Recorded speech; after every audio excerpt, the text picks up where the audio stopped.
Usually, the opening round of a massive tournament like this is just, well, it's an exercise in pure paranoia. Oh, absolutely. Total paranoia. Right. I mean, you've probably seen it 100 times. Nobody wants to make the first mistake, so you get these incredibly cautious matches. Yeah, where teams just, like, pass the ball side to side for 90 minutes. Exactly. Terrified of exposing themselves.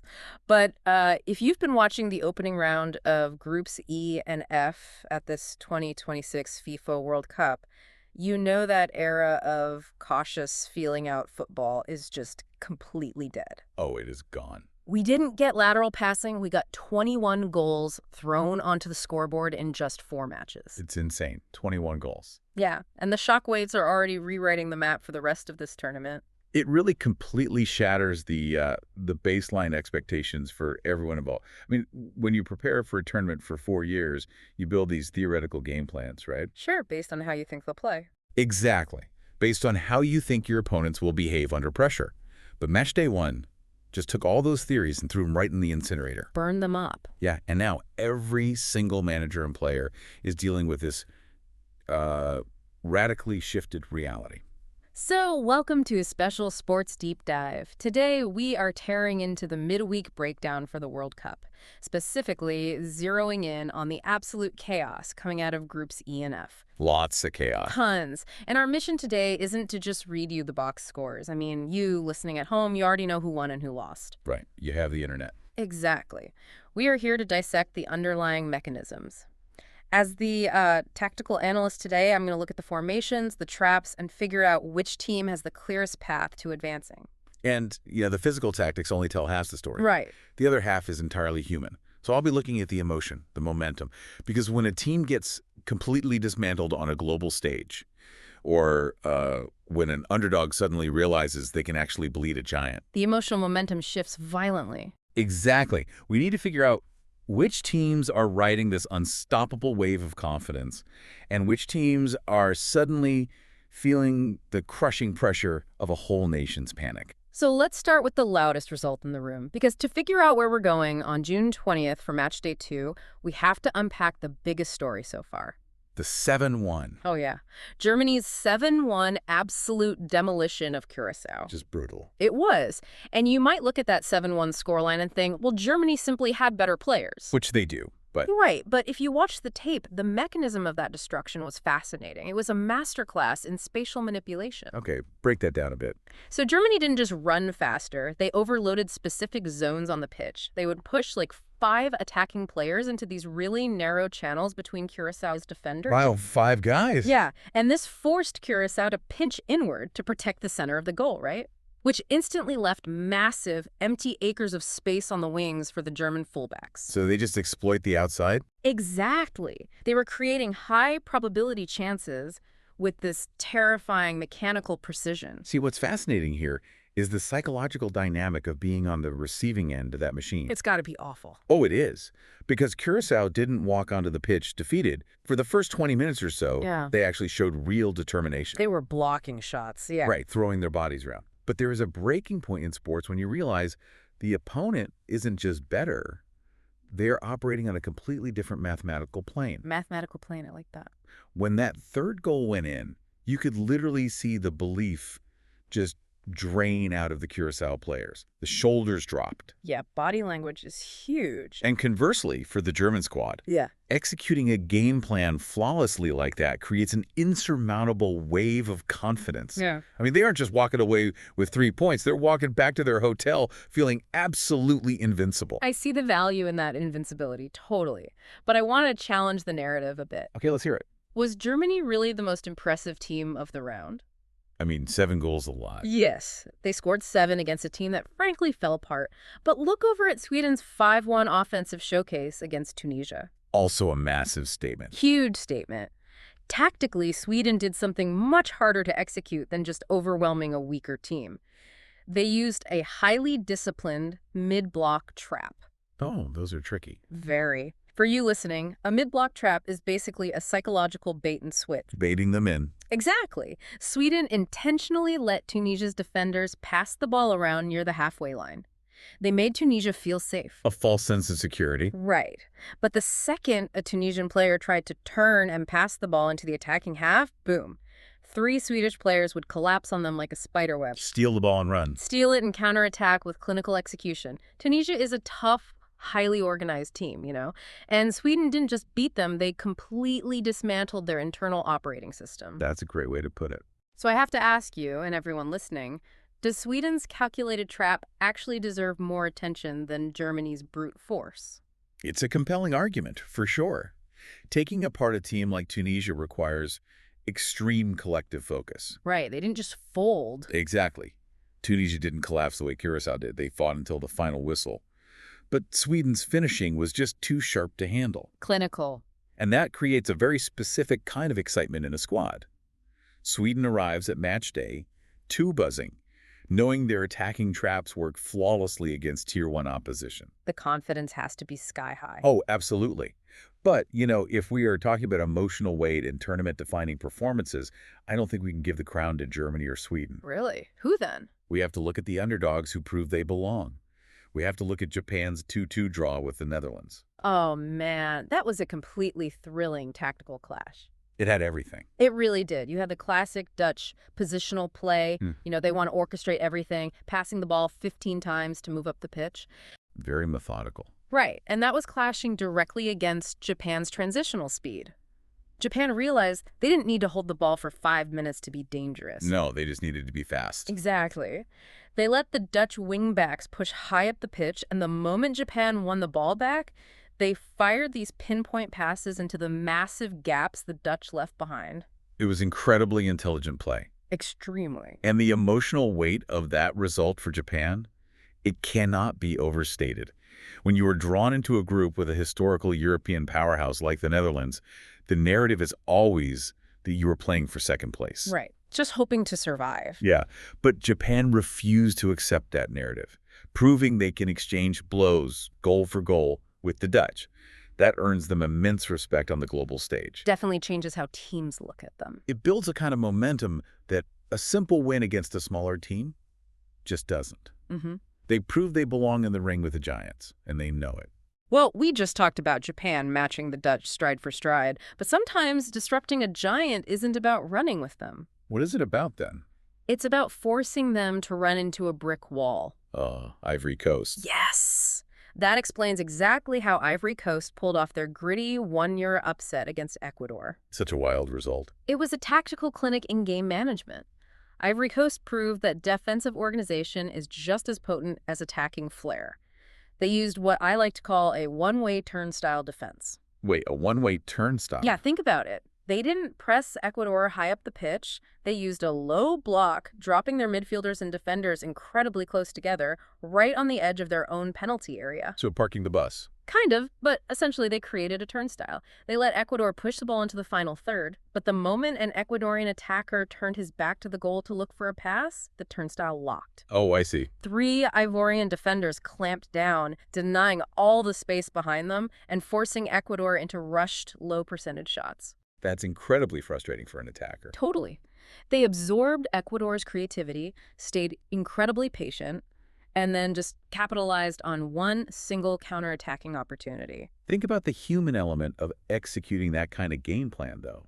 It's got to be exhausting. Yeah, entering a tournament, a manager can draw a low block on a whiteboard all day.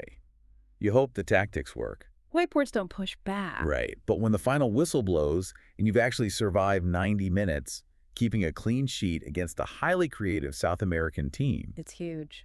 The belief that you can now upset heavyweight teams is a massive momentum builder. Ivory Coast isn't just hoping to survive the group anymore. They believe they are a genuine contender. So we have a massive divergence in how these teams are finding success. Definitely. You have the sheer statistical dominance of Germany and Sweden putting up huge numbers. Then you have the emotional fortitude of Japan standing up to the Dutch, and Ivory Coast's unbreakable defensive cage. A lot of different paths to the same goal. Which forces us to ask, who is actually the biggest threat to keep surprising fans as the tournament continues? Is Sweden's attack really as dangerous as it appeared? Or is a team like Japan the ultimate dark horse because of their flexibility? Well, the danger of match day 1 is that it creates illusions, right? Illusions? How so? Early surprises only matter if a team can survive the pressure cooker of match day 2, once the opponents actually have film on them. Ah, right. The element of surprise is gone. Exactly. Momentum is a highly fragile thing in tournament football. A brilliant opening performance can be completely erased by a disastrous second match. Very true. Like if you look at Japan, they now have a massive target on their backs. They aren't flying under the radar anymore. Which means the stakes for the June 20th matchups are officially sky high. Oh, completely. So let's dive right into the previews for the second round. And we have to start with the absolute marquee matchup, Germany versus Ivory Coast. This is the ultimate contrast in tournament psychology. And the ultimate tactical friction. I mean, you have Germany's blazing, attacking firepower, a team that just showed they can manipulate space better than anyone in the world going directly up against Ivory Coast's disciplined, patient, turnstile defense. Oh, they're nice. Exactly. The entire match hinges on where the game is played. Can Ivory Coast's low block compress the space enough to frustrate Germany's forwards? Or will the German wave just relentlessly wash over them? It's a tough ask. Germany will likely have, 75% possession? So Ivory Coast will have to play a near-perfect mental game to not lose focus for even a single second. Right, and Germany enters with almost intimidating confidence. They expect to score every time they touch the ball. They really do. But Ivory Coast is unbeaten. They're riding the high of that hard-earned victory over Ecuador. They won't be intimidated by the German shirts. I don't think so. No, they have the deep internal belief that their defensive structure can withstand anything. If Ivory Coast can just keep the game scoreless for the first 45 minutes, you will start to see the German players get frustrated. And frustration leads to mistakes. Exactly. The exact kind of mistakes Ivory Coast capitalized on in their first match. Well, I have to make a prediction here based on the tactical realities. Go for it. Ivory Coast's defense is excellent, but maintaining a perfect low block against a team that moves the ball as fast as Germany is almost physically impossible over 90 minutes. Legs get heavy. Exactly. Eventually, gaps open up. So I predict Germany wins this 3-1. Ivory Coast will be a much sterner test than Curazao, and they will likely hold the line for a long time. But Germany's attacking depth, just bringing fresh, world-class forwards off the bench in the 70th minute, it will ultimately be too much to handle. I agree. It probably ends in a German victory, but the real story will be how much physical and mental energy Ivory Coast forces Germany to expend. Fair point. Now let's look at the other end of the emotional spectrum in Group E, Ecuador versus Curazao. Talk about pressure. This is pure survival mode. Tactically, both teams are staring down the barrel. If you lose here, the math to qualify becomes nearly impossible for you. Do or die. Right. Ecuador's problem against Ivory Coast wasn't creating chances, it was finishing them. They need to stop trying to thread the perfect pass into a crowded penalty box and just start taking decisive shots. Pull the trigger. Yes. And Curazao, on the other hand, they urgently need to fix those massive structural holes that Germany exploited. They have to compress the space between their midfielders and their defenders, or Ecuador will just tear them apart in transition. This is the ultimate pressure test of the round, no doubt. Absolutely. For Ecuador, it's entirely about emotional regulation. Can they respond to the adversity of that opening loss? Or will the frustration of being shut out make them play reckless, panicked football? Panic is a killer. It is. And for Curazao, it's about recovering their professional pride. I mean, they just suffered a humiliating defeat on global television. Yeah, that's tough to bounce back from. If they let that embarrassment crush them, they'll lose again. But if they can harness that anger and turn it into laser focus, they have a chance to produce a tournament-defining shock and recover their dignity. Based on the raw talent on the pitch, though, Ecuador has significantly more quality in their starting 11. Oh, for sure. So my prediction is Ecuador rebounds with a highly controlled 2-0 victory. I expect them to find improved composure in front of the goal, secure the 3 points, and keep their qualification hopes very much alive. That's definitely the logical outcome. Oh, yeah. But let's move over to Group F, because we have a heavyweight clash that might just steal the spotlight from everything else. Oh, the Netherlands versus Sweden? Yes. I cannot wait for this one. It's going to be huge. Tactically, it is the Dutch desire to orchestrate meeting the Swedish desire to spring the trap. What a clash of styles. Right. The Netherlands will want to hold the ball and dictate the tempo, and Sweden will be perfectly happy to let them have it, just waiting to trigger that aggressive mid-block we talked about. Wait for the mistake. Exactly. Because both of these teams have immense attacking quality and slightly suspect transition defenses, this could easily become the highest scoring match of the round. The momentum at play here is explosive. I mean, both teams are absolutely determined to seize control of the group. For sure. But Sweden specifically has a point to prove.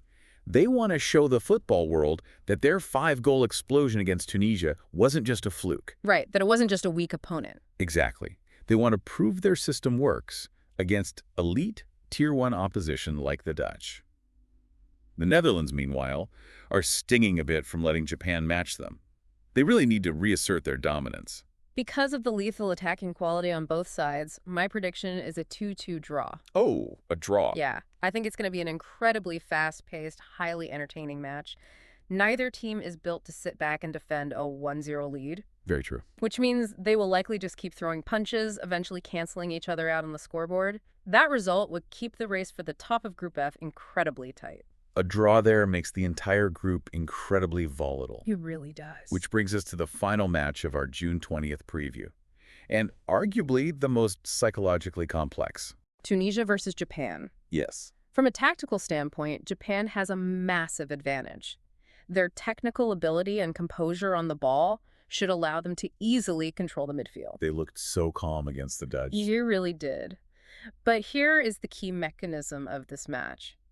Tunisia is going to be absolutely desperate for points. Desperate teams are dangerous. Or vulnerable. Because when a team is desperate, they press higher up the pitch to try and force a goal. That aggressive high press naturally leaves a massive 40-yard gap behind their defenders. And Japan loves that space. Japan's entire counterattacking system is perfectly built to drop a pass right into that empty space. See, and this raises one of the most difficult questions about the human mind in sports. Tunisia is facing enormous trauma after conceding 5 goals. Yeah, that's heavy. The media back home is likely tearing them apart. When players step onto the pitch carrying that kind of shame, they often try too hard to fix it in the first 10 minutes. Which leads to the reckless positioning you were just talking about. Exactly. Can Tunisia shake off that mental baggage and play with discipline? Or will Japan's calm, measured composure simply dismantle a team that is already emotionally fractured? Considering how clinically Japan handled the pressure of playing the Dutch, I predict Japan wins this too, Bill. Yeah, that makes sense. I think they will absorb Tunisia's frantic early energy, let them overcommit, and then ruthlessly exploit the gaps. Japan secures 3 crucial points and puts themselves in a fantastic position to advance. It's really, really difficult to pick against Japan right now. They look entirely unified in their purpose. They do. So, with all the tactical mechanisms, the traps, and the emotional momentum laid out on the table, Here we go. it's time for us to stop analyzing the past and put our reputations on the line. I love this part. It is time for our bold predictions for the rest of the group stage. No holding back. Let's hear it. I'll start, and I'll put this directly to you listening. Prediction number 1. Germany will finish first in Group E with maximum points. They won't just win, they will sweep. Even though Ivory Coast will make it difficult, Germany's ability to manipulate space is operating on a level that neither Ivory Coast nor Ecuador will be able to contain for a full 90 minutes. All right, I'll take prediction number 2. Let's hear it. Despite facing the German machine next, Ivory Coast will qualify for the knockout stage. Yeah. That 1-0 win gave them the ultimate proof of concept. They have the discipline to keep their goal differential tight against Germany, and they have the absolute belief to execute their defensive turnstile against Curazao when the final math settles out. I like it. Okay, prediction number 3. Japan will emerge as the undisputed surprise team of Group F. Undisputed. Undisputed. We saw their intelligence against the Netherlands. I predict they will use that exact same tactical flexibility to easily navigate past Tunisia, securing enough points to comfortably advance and leaving the traditional European powers scrambling to keep up. Okay, prediction number 4. Because of the sheer offensive quality on display, Sweden and the Netherlands will be locked in a battle until the very final minutes of match day 3 for the top spot in Group F. Going down to the wire. Exactly. That high-scoring draw you predicted, it's going to leave them neck and neck, turning the final simultaneous group games into absolute chaos. Which we love. Of course. And finally, prediction number 5. Before the group stage ends, one of the traditional tournament favorites is going to be pushed to their absolute breaking point. Oh, man. And potentially eliminated by an underdog. A giant falls. Yes. The tactical gaps in global football are closing. The emotional belief of teams like Japan and Ivory Coast is rising, and we are guaranteed to see a giant stumble before the knockouts even begin. What an incredible setup for the rest of the group stage. It really is. If we pull all of this together, Groups E and F have already delivered exactly what you want from a World Cup. I mean, we've seen dominant, terrifying performances from Germany. We've seen tactical, defensive masterclasses from Ivory Coast. And we've seen unexpected drama and offensive explosions from Japan and Sweden. The era of the cautious opening match is over, and now the pressure only rises. It's only getting hotter. Can Germany keep scoring at this historically incredible pace? Will Sweden's mid-block trap continue to trigger offensive explosions against tougher defenses? Can Japan and Ivory Coast keep surprising the football world and rewriting the script? One thing is absolutely certain for you watching at home. After the final whistle blows on June 20th, the road to the knockout stage will become much clearer, and every single goal scored could change the destiny of an entire nation. But before we sign off, I want to leave you with one last thing to ponder as you prepare to watch Match Day 2. What's that? It's something we rarely talk about when a team is flying high. In tournament football, peaking too early can actually be a curse. Oh, that's interesting. Right. When a team goes out and wins 7-1 on day one, the baseline expectation suddenly becomes perfection. The media, the fans, and most dangerously the players themselves, they start expecting that level of effortless dominance every single time they step on the pitch. And that's just not realistic. Exactly. Tournaments are a massive, ugly grind. Legs get heavy, opponents adapt to your film. Yeah, the element of surprise fades. So as you watch the matches on June 20th, I invite you to look closely at the early favorites. See if the immense weight of those match day one expectations ends up becoming a burden. Watch for the cracks. Exactly. Watch to see if the pressure of having to be perfect starts to crack their composure as the grueling reality of the tournament sets in. We'll see who actually has the mental endurance to survive the grind. Enjoy the matches, everyone. We will be right here to dissect the aftermath in our next deep dive.